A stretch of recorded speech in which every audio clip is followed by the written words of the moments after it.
Hi, welcome and thank you for attending tonight's Lifelong Resolutions hosted here by True Health Diagnostics. We are empowering health through insight. My name is Jody Drange, and I am going to be your host as well as speaker tonight as we go through this webinar. I am a dietitian, clinical health consultant, certified diabetes educator, as well as an exercise physiologist certified through ACSM. And again, one of the clinical health consultants here at True Health Diagnostics. So as a clinical health consultant, we do take appointments and see patients or in the offices or possibly over the phone one-on-one to consult you about anything from your tests to individual needs around exercise or nutrition. So we will go ahead and we will get started today. Just a couple of things, kind of housekeeping. If you do have any questions at all throughout the presentation tonight, please make sure that you use the question box over on the right-hand side. I will probably, because I'm hosting as well as speaking tonight, I will go back and I will view them at the very end of the conversation tonight, but please feel at any point so that we don't miss any questions. Feel free to put them in, and again, I will address those at the end. So hopefully we will get through and have about 10 to 15 minutes for questions. So let's go ahead and get started about making changes and sticking with it. So with the beginning of the new year, we definitely hear a lot of talk about resolutions. And a resolution is just a decision to do or to not do something. But what we want to talk about is really a health resolution. And that decision is, again, to do something or to not do something to improve your health. So how do you go about completing your health resolution, and how do you keep yourself from kind of that dropping out or getting off track and that defeat that many people face on a yearly basis? So tonight, again, we're going to talk about how do I make that resolution for a healthy lifestyle? What are the tools that I need to have around me in order to be successful? If there are barriers that I may face, and all of us do, how do we deal with them? How do we work around them? When we set our resolution, we want to set them so that they're SMART goals. And we're going to talk about what the acronym SMART really stands for. And again, how we can make those goals really more realistic and get us to where we want to be. And then last, we're going to talk about support. So first off, we want to erase the New Year's resolution mindset. So really what we talk to our patients about is about having a healthy lifestyle. So not making changes that you can't foresee yourself doing in 6 months to a year or even 5 years from now. We want to do something that really just becomes kind of the normal, the new norm of what you do or what you do with your family. And then that way, once we get healthy and we lose weight, that we don't cycle back around to, oh my gosh, I just put on the 20 pounds that I lost, or kind of worse, that we just gained 30 pounds back of the 20 that we lost. Just because, again, it might not be things that are realistic to do in 6 months, a year, or even 5 years from now. So motivation is what gets you started. I really want to lose weight, or I really want to run that half marathon, but habit is what keeps you going. So we're going to talk about both of those today. So diet versus lifestyle. So again, a diet implies that there is a set start as well as an end date for your behavior. So again, what am I going to do for the next 6 months, before my high school reunion or before my daughter's wedding? But a lifestyle change implies that you're willing to work on your healthy eating and exercise goals every day, little by little, until it becomes that lifestyle. So again, kind of the new norm for you. So research has shown that lifestyle changes are more effective than diets. And that's, again, because now it's the routine, it's the norm, it's what I do, again, versus, I just have to do it until this day and then I get to change. So why is it so hard to have a healthy lifestyle? So sometimes it's because we set unrealistic goals. I have patients who tell me, when we talk about exercise, they haven't exercised in 5 years and their goal is to do an hour, 6 days a week. So maybe that's not realistic because we haven't done anything for 5 years. So maybe we need to start slower. So that might be, what we talk about in regards to those goals and kind of getting them narrowed down to what's really realistic and then building upon them. Secondly, the convenience of fast food makes it hard to eat healthy because we're all very busy, whether you have kids or you're retired and you have meetings, work requirements, they just continue to pile up and that calendar gets full pretty quickly. Secondly, it's just life is stressful, or maybe season of life is very stressful, and this can easily get us off track. So really, this is going to be one of those barriers that we come up with, and sometimes stress makes people not eat, and sometimes it makes people turn to food. So we're definitely going to work on that, or that might be something that you work specifically with a health coach on, such as a clinical health consultant. It's hard to learn something new, and we'll talk a lot about habit during the discussion today.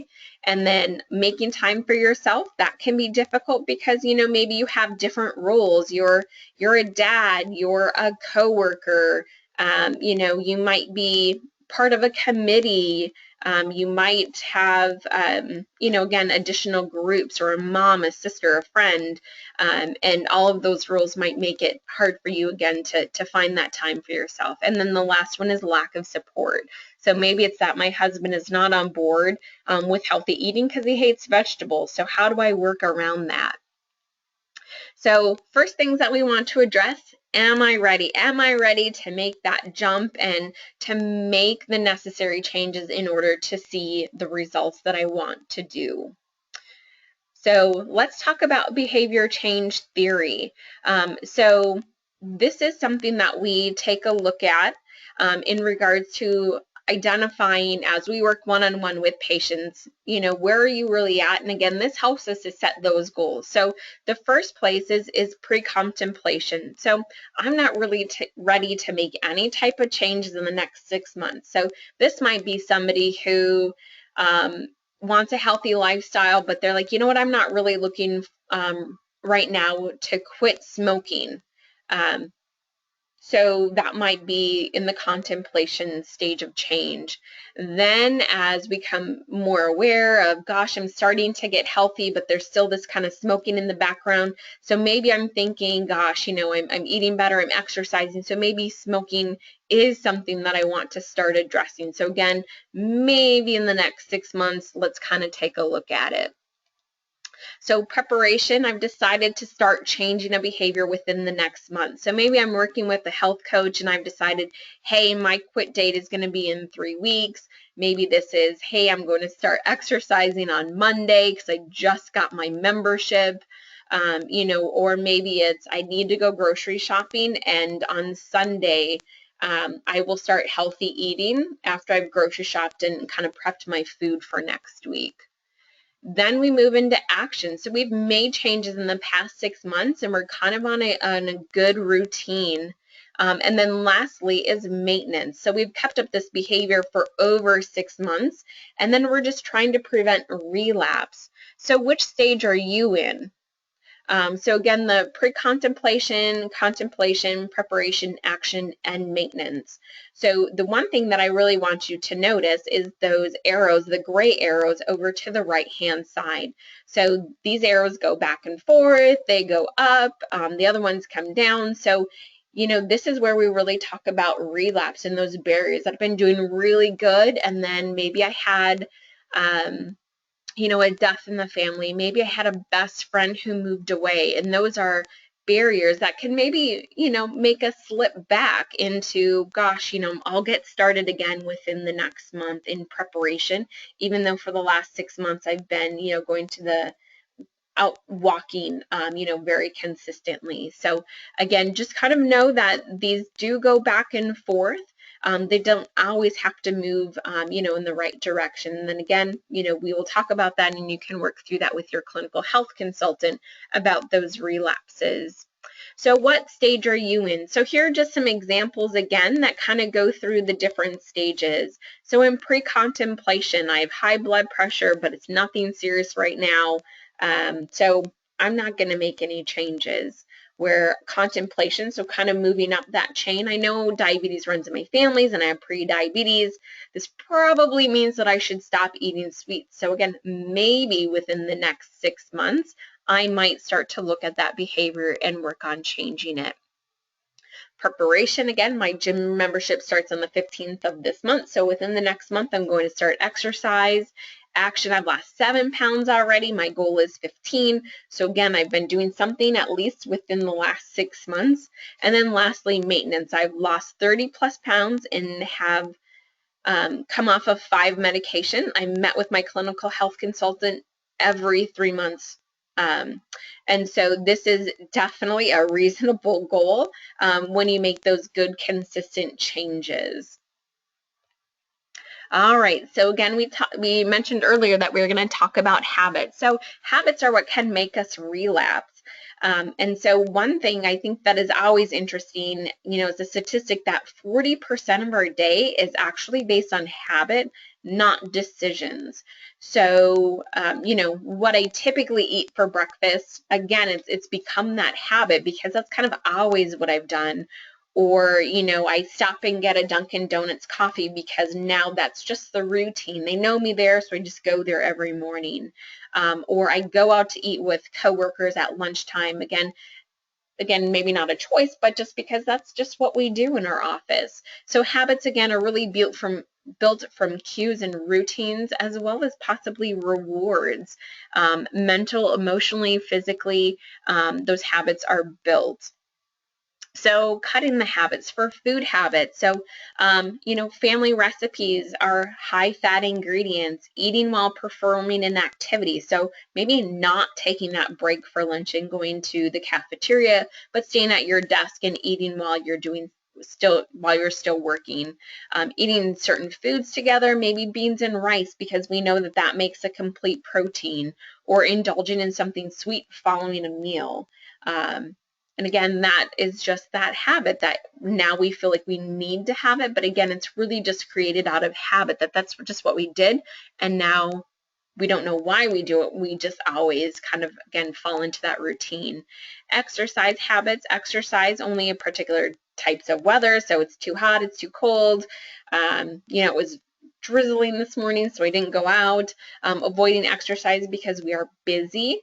And then scheduling exercise into your day. So that's actually a good habit of that exercise to make it consistent.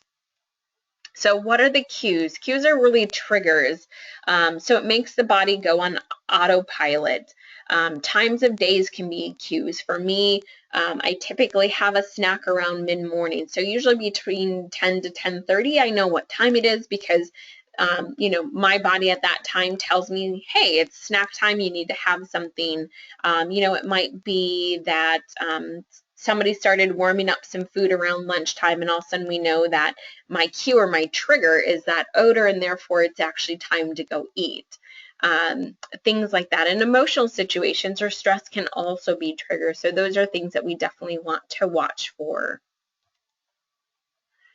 So again, with routines, physical, emotional, and mental behaviors are definitely routines. And again, it can be provoked by cues, which again are triggers, and they can be healthy or unhealthy. So a healthy example would be exercising to relieve stress. So I had a hard day at the office, you know, instead of going home and sitting down in front of the TV with you know, like a little Debbie snack, I've decided to go walk on the treadmill to kind of clear my head. Unhealthy behaviors are, again, binge eating after a bad day, so decided to have pizza and chips and soda because, again, that's what I was craving due to kind of that emotional trigger. So why do I eat? These are actually really good questions that I encourage you to think about, maybe write a couple down that really resonate with you that are on the list.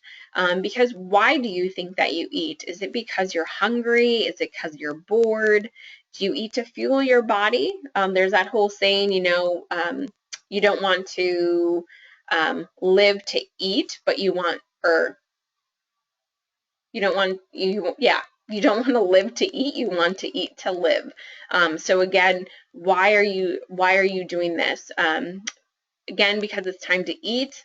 Sometimes it's just clock watching because the game is on, which is very common for us to have certain snacks that go with that football game on Sunday, because I always eat ice cream and watch this show. Again, are you stressed? Did you skip breakfast, so now I'm super hungry for lunchtime? Is it because you exercised today, which possibly could increase your appetite? But those are good things to continue to keep recognizing. And the other one here, because you're going on a diet tomorrow, so kind of that last supper mentality of, okay, I'm going to eat anything and everything because tomorrow is going to be a new day on my diet. And again, that kind of leads us to maybe overeating and that trigger. So rewards. So there's prize at the end of the tunnel. This provides a sense of accomplishment, happiness, or relief. And so what we want to focus on is what is the reward, when we set our goal. Sometimes it's the endorphins, it's those pleasure chemicals that give us that reward, can be produced after exercising for a short, after exercising, maybe like an intense workout or running for, a couple miles.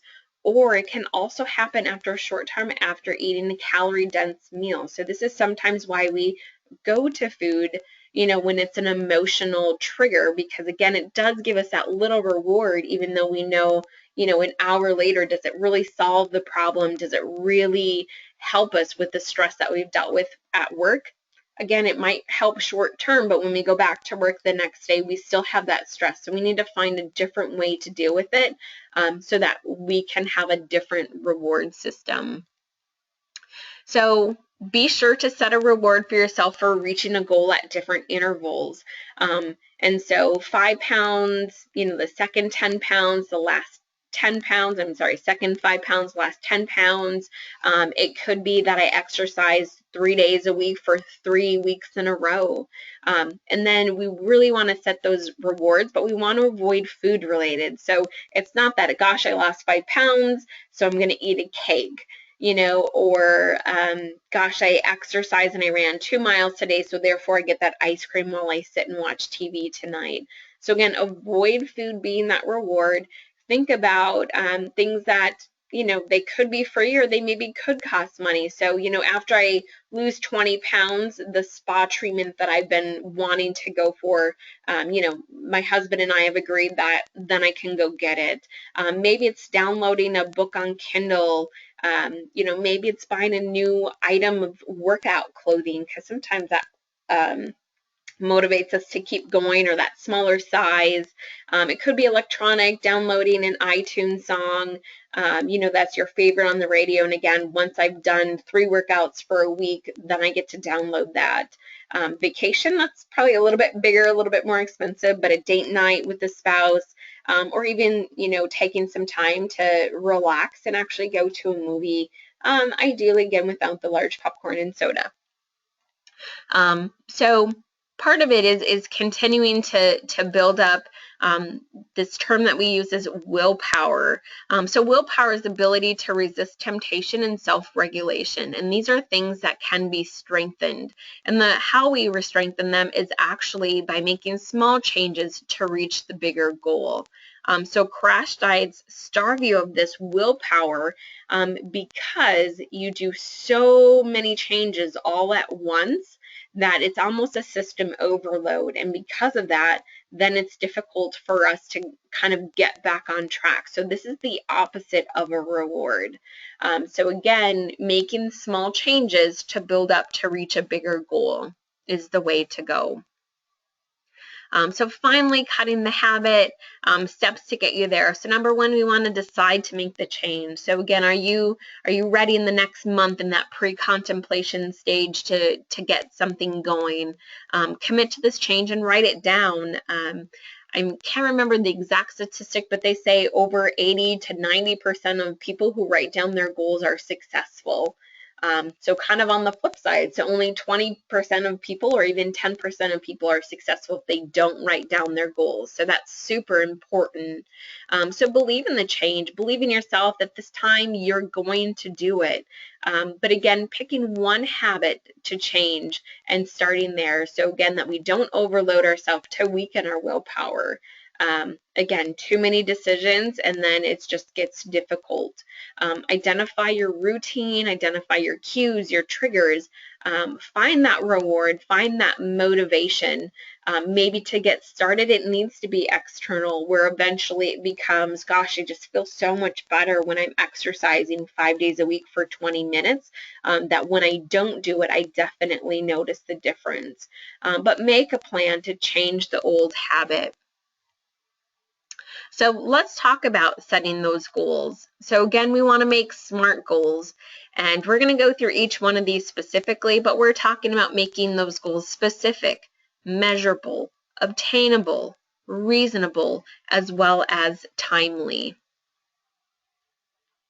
So the first one is specific. So much more likely to obtain a specific goal versus a general goal. So asking yourself who, what, when, where, and why. So turn a goal of I want to lose weight into something more specific. So I want to lose 5 pounds by February 1st. So that means in the next 3 weeks, let's say we set that goal tonight. So in the next 3 weeks, I am committing to losing that 5 pounds, okay? And again, we want to do it by February 1st. So if February 1st comes, we know if we were able to meet our goal or not. So again, needs it to be measurable. So ask how much and how many. So we want to lose that weight, but again, how are we going to do it? So if you're cutting down on consumption, how much? So I drink sweet tea right now. I stop at McDonald's on a daily basis. I get their, supersized sweet tea. And so my goal is to cut down to no more than 1 sweet tea per week. And I feel like this will help me to lose that 5 pounds by February 1st. Other examples is that I will exercise 3 days per week for 30 minutes on the treadmill. So again, I know I'm going to get on the treadmill at home. I know I'm going to go for 30 minutes, and I know that I need to commit to 3 days a week. So making sure they're obtainable. So don't set goals that aren't within reach, because that just gets us very frustrated. And then it kind of makes us think, well, why should I even bother? So instead of saying that you're going to run a marathon in 3 months, how about just a 5K? So running 3 miles, building up over the next 3 months, that would be doable. So setting goals that aren't attainable, again, set us up for failure. And we want to, again, be realistic, because we want to be successful and get that reward of running that 5K.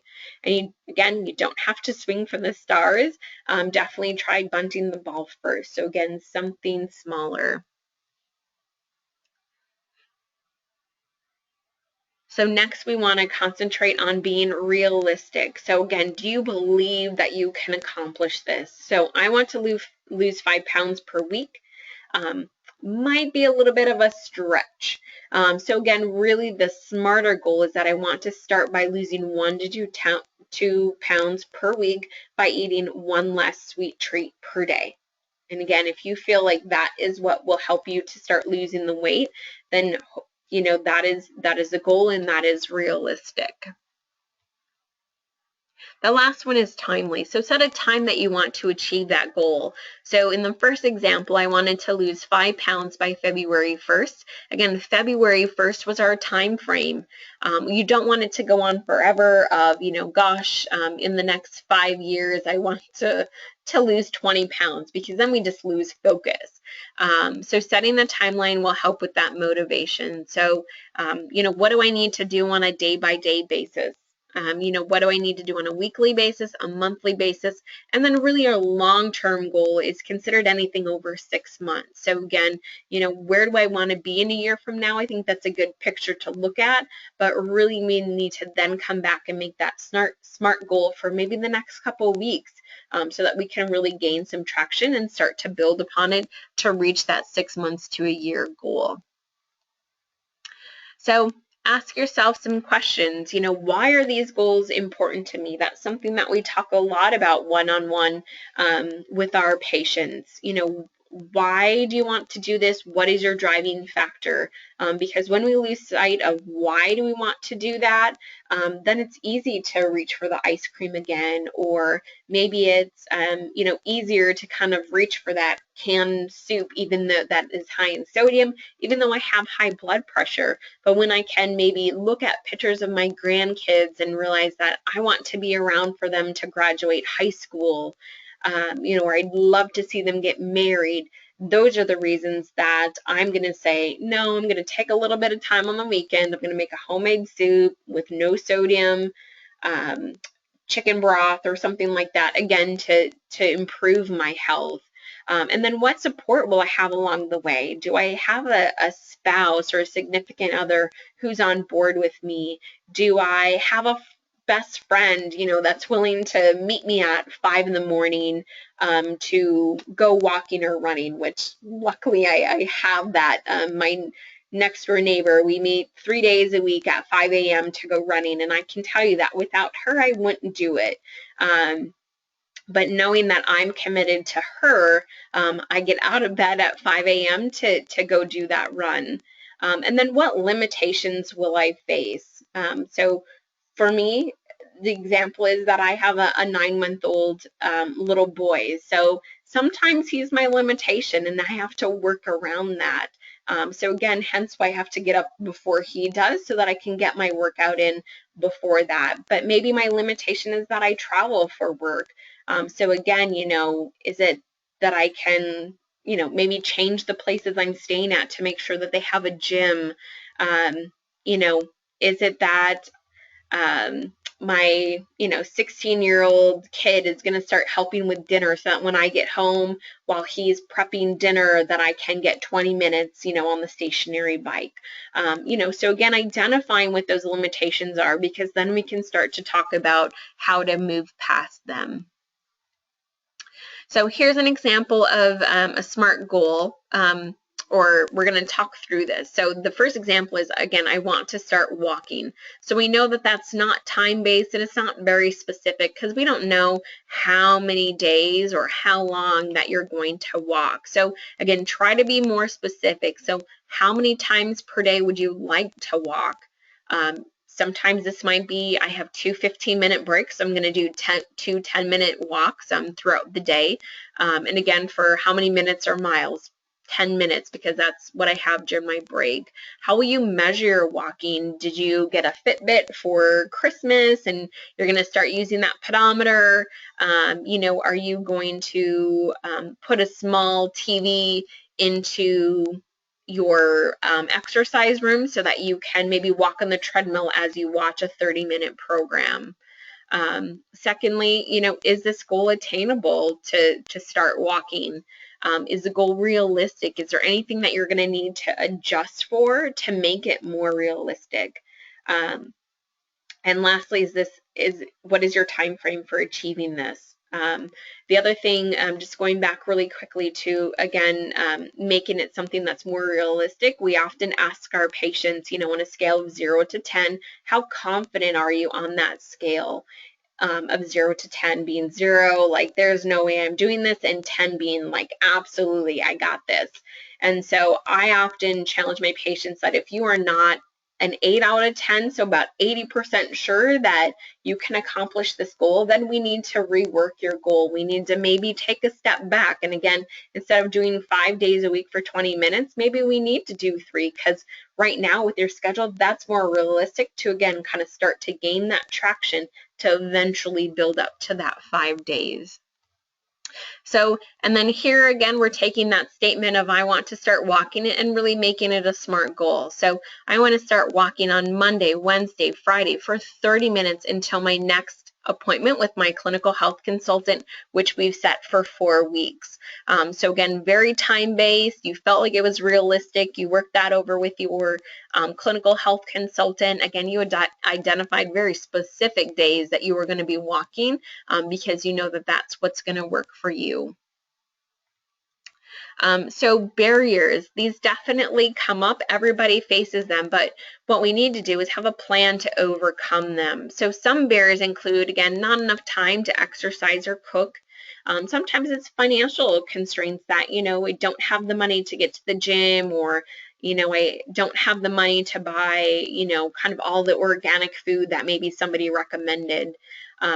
But part of it too is losing faith in yourself, because again, we maybe don't have that support system for somebody to say, you know what, big deal that you didn't hit Monday, Wednesday, and Friday. You hit, Monday, Wednesday, and now we just need to do Saturday. So again, somebody to be there to support you. Time management, often again, we go to fast food that's supposed to say food there, again, because we don't have that time to go home and cook. Life stress, and then again, what we really want to focus on is how can we plan to combat these barriers. And having a support system is really key to being successful for lifestyle changes. So again, who can be that person? Is it a spouse, partner? Is it children? Is it friends, a workout buddy? I actually had a patient, she had a sister actually in a different state, but they were in the same time zone. And so they would commit like between 5 and 6, let's say, Eastern Standard Time to work out. And they were actually doing the same workout program. So they did the same video at home, and then at 6 o'clock, they agreed to call each other for accountability to be like, hey, did you do your workout today?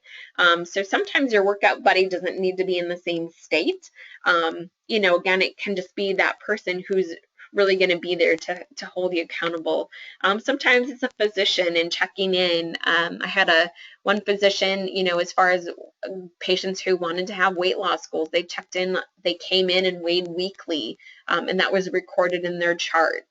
You always have a clinical health consultant that can set you up, and maybe you're following up with emails on a weekly basis, even though you have phone calls monthly. I have a patient who's doing that right now and really successful. And then lastly, again, maybe it's the personal trainer that, gosh, I either dread exercise, or again, it's the time piece that if I don't commit to meeting that personal trainer, I don't commit my time or clear my schedule in order to get to the gym. So again, this is really important as far as finding what works best for you. Things to remember, triggers will get in the way of success. So again, identifying what are those triggers and then having a plan. Never reward yourself with food. Instead, go shopping or treat yourself with a movie. We kind of talked about that. Expect a relapse, and that's okay, especially with holidays. They get super busy. And so have a plan for that backslipping. That maybe instead of going on a monthly basis, I know I have 3 birthdays coming up, or for me, I have like 5 baby showers in the next month. So maybe I decided that I wanted to check in with my clinical health consultant in 2 weeks instead of a month, because I need to kind of regroup to make sure that I'm not, eating a bunch of desserts, or, whatever it might be, that I'm not, because I have these baby showers on the weekends, that I'm still getting in my menus and grocery shopping and meal prep for the week. And just remember that persistence is critical, so don't give up. I mean, think about, if you're doing what you do the first week that you commit to a goal, and you do that for 50 weeks later, so we're talking the end of the year. I mean, think, even if it's half a pound a week, how powerful that is 50 weeks later. So again, don't get caught up in small things. the other thing, kind of going back and hitting on point number one, that triggers get in the way of success. And sometimes we think, oh gosh, everything's good right now, so we don't really think about what are our triggers until it happens. But the best way to really handle those triggers and be successful is to think about, gosh, in the past when I've slipped off, it's really been because, again, maybe I traveled for work, which maybe I only do once a quarter, but that got me out of my routine, and therefore I didn't get back on it, for another 6 months. So that might be something to think about. Again, how am I going to change how I go into the trip? What am I going to do differently on the trip? So again, when I come back, then I'm successful continuing on with my routine of healthy exercise. So here's to a happy and healthy lifestyle, because again, we want you to make that lifestyle change for your health and not just go on to the next fad diet. So at this point, I just want to encourage you to post any questions that you have in the question box over on that right-hand side of your page or of the screen, and I will definitely answer those.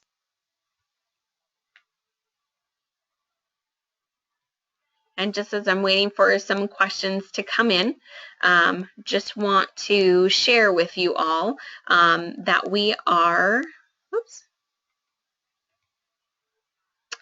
that we are definitely on social media. So if you do not, I encourage you to follow us. So we are on Twitter, and our handle is at True Health DIG, so DIG. Facebook, True Health Diagnostic Laboratories. We have a blog that our clinical health consultants work on posting probably 1 to 3 times a week on new health topics. The most recent one was about coffee creamer and why one of the clinical health consultants says, this is the reason I won't drink coffee creamer anymore, and gives you the health reasons behind that. And then as well as Pinterest, you can definitely follow us there. So the question that came in was, is frozen yogurt an unhealthy snack? So with frozen yogurt, kind of its claim to fame is that maybe it's lower fat than regular ice cream. But probably when we take a look at, what is the total carbohydrate compared to how much sugar is in the frozen yogurt versus ice cream, that's probably where we see a lot of similarity. So even though it's low fat, it's still high in sugar. So I usually tell my patients, with the frozen yogurt, number one, there's a blend of frozen yogurt and ice cream together. And then secondly, you want to treat this just as you would ice cream. So a portion size sounds really small, but it's half of a cup. And so with that, again, you want to make sure that you're measuring it out. I know out here there's a lot of kind of frozen yogurt shops. And the one thing is that people go in and they get this bowl, but then they also go on to all the toppings, which is typically like candy, maybe little pieces of cake, or it's, chocolate syrup. And again, that's where, it's just kind of the same thing that we would do having some Rocky Road ice cream at home. So again, the portion size is going to be really important.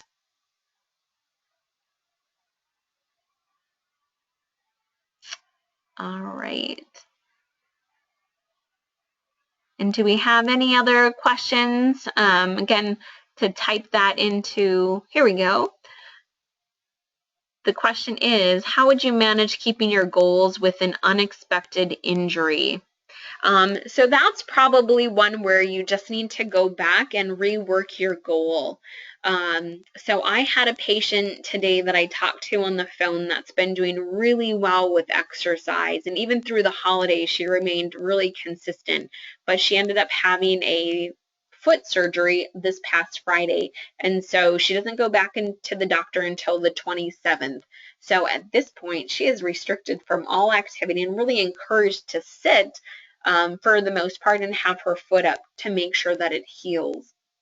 So at that point, really our conversation today was, okay, so what do we need to do on the diet or the nutrition? I hate the word diet. So on the nutrition end of things in order to at least maintain our weight during this unexpected injury, so that when we can get back to exercise, that we've at least maintained our weight, or maybe we've even lost weight because we've done really well with our nutrition and kind of being on track.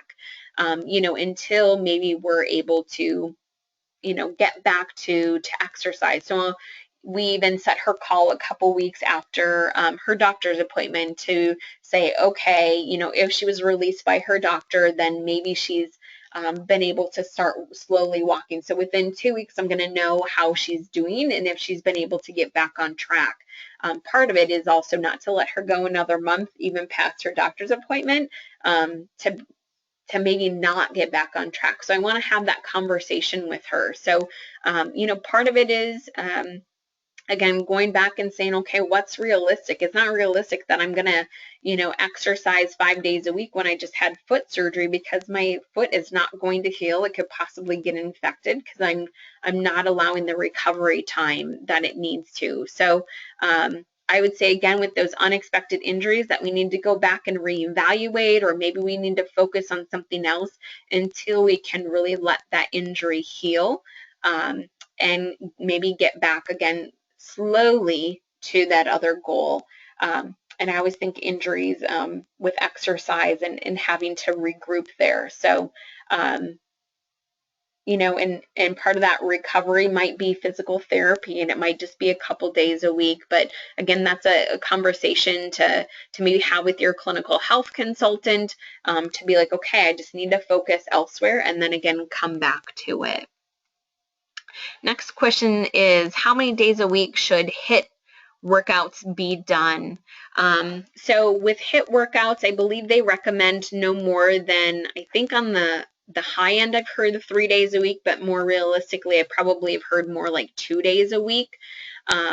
Because and if you're not sure what HIIT training is, it means it's high intensity interval training.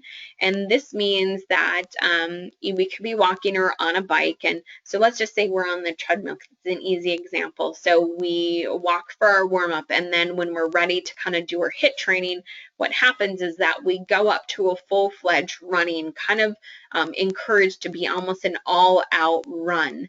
And then after maybe 30 seconds, 45 seconds, or a minute, whatever we kind of choose that interval to be, we then come all the way down to a walking, maybe back down to 3.0 miles per hour, to let our heart rate really come back down. And we might do that for an entire minute before we feel rested. And then we go back up to that all-out run, and we go back and forth for 20 or maybe 30 minutes max. So again, because it is so intense, this is something where, again, on the cardiovascular end of things, I would say 2, max 3 days a week that we should be doing this. And again, even if you're not a runner, you can do this on the bike, the elliptical, or again, you can take this from a slow walk of 2.0 miles per hour up to maybe like a 4.0 mile per hour walk. You can definitely do things like that, again, to kind of challenge yourself. And that really is to get your body not used to just kind of walking on a flat ground at a steady pace, but to really challenge yourself. So I hope that answered your question. And we will wait just a couple minutes here to see if there's any more that come in. And if you do have additional questions, we are happy to answer those, even on a one-on-one appointment with a clinical health consultant. So if you don't work with a clinical health consultant at this time, we definitely encourage you to call True Health Diagnostic Laboratories at 877-443-5227 to get that appointment set. Or maybe you just haven't worked with a clinical health consultant in the last 6 months and you're ready to get back on track and need additional support. So we are definitely here, and we have lots of clinical health consultants that are ready to come alongside you and really help you with your healthy lifestyle journey. And just one last thing that I also want to point out here, I'll switch screens really quickly, is that we do have these national webinars once to twice a month.